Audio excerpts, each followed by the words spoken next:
So I've gotten to know them as business people, but also as wonderful friends and women in business, which is nice. So they're two of the most incredibly powerful women in Hollywood in some respects. I think people are unaware of their influence. And not only are they the children of geniuses, both of them, but they also have a lot to do with people all over the world appreciating and understanding animation art in a way that they never did before. So between the two of them, they have the licensing rights to all Looney Tunes and Harry Potter and DC Comics and vintage Warner Brothers art. So between the two of them, they are a major reason why film art and animation art is popular around the world. So what we're here to talk about is not only what they remember from growing up with such amazing men as parents, as dads, but also what inspired them themselves in their own careers and what we can learn from them as people who want to be creative and be inventive in our own careers and our own artistic lives. So I'm going to start with you, Linda. You said your dad was a perfect father. That was an actual quote. He was very loving and kind, but also that he was a voracious reader. But what other signs were there that your dad was different? That he was different? Oh, different? Different than other fathers? Sort of, well, you say he's the perfect father, so how did you feel that was the case? The reason I thought he was a perfect father was because I was an only child, and he absolutely adored me. So how more perfect can you be? He was a playful person. He seemed to be happy with me from the beginning. There are some letters that he wrote to me when I was born and when I was a baby, which indicate that he was pretty happy that he had a little girl.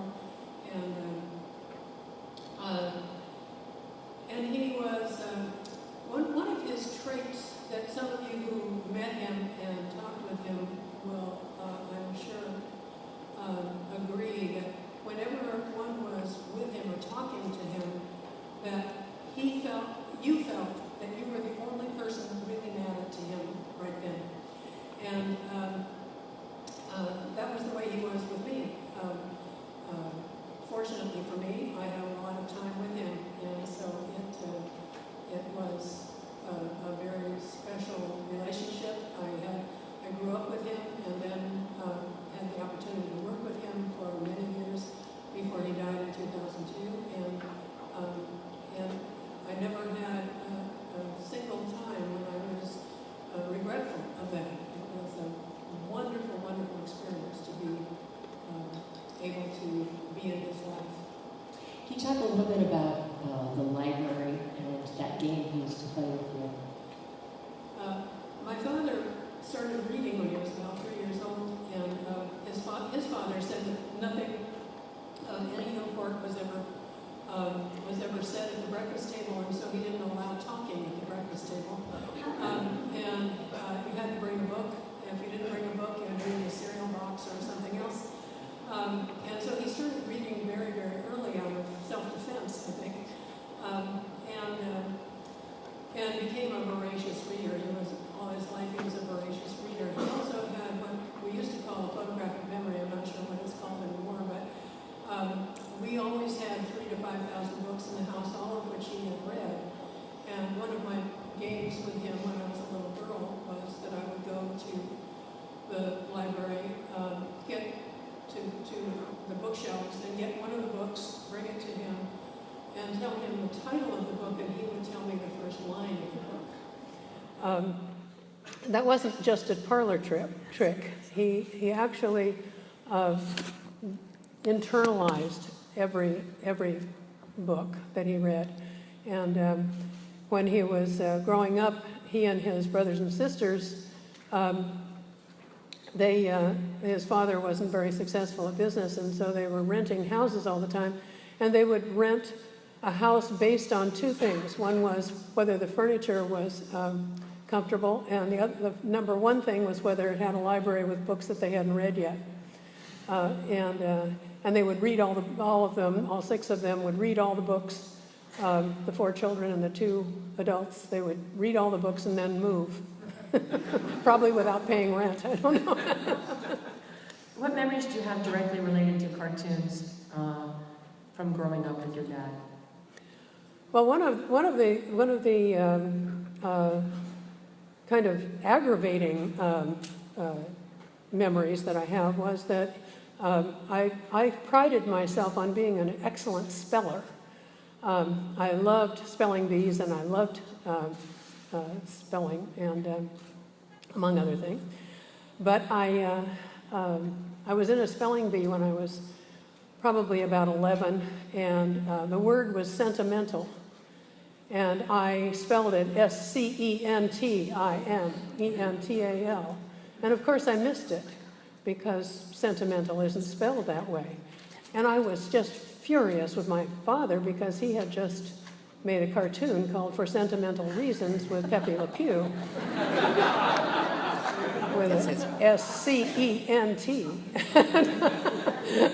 And I was very perturbed. That's a great story.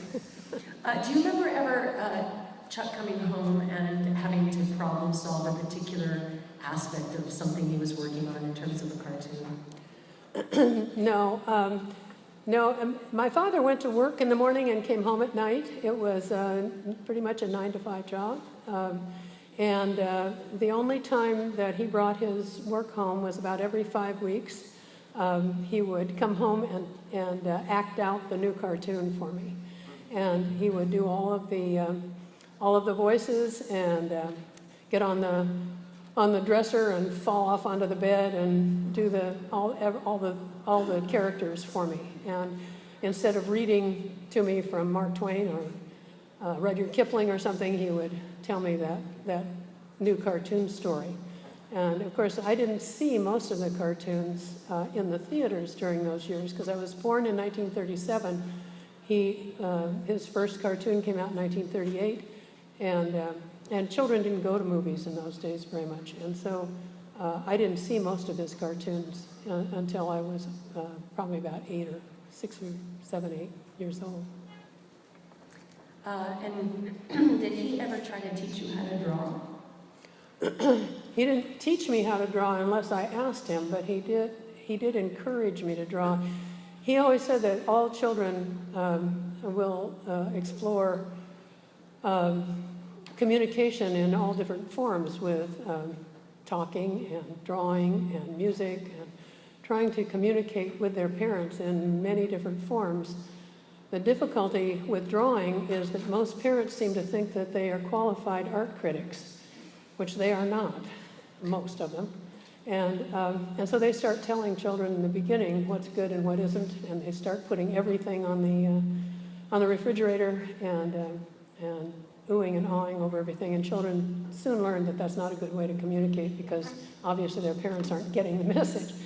But he and his parents were not like that either. And so he would say things like, "It looks like you're having a good time," or "It looks like you're having trouble," or "Tell me about that," or "You're using a lot of blue, tell me about that." But unless I asked him how to draw something, he didn't teach me how to draw. I'm a pretty good graphic artist, but I have never had the need to express myself in art. And he says that anybody who can write their name in cursive can draw if they practice.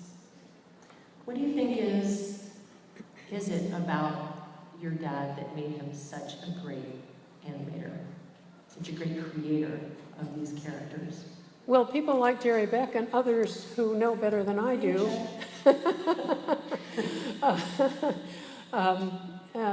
have always talked about his timing.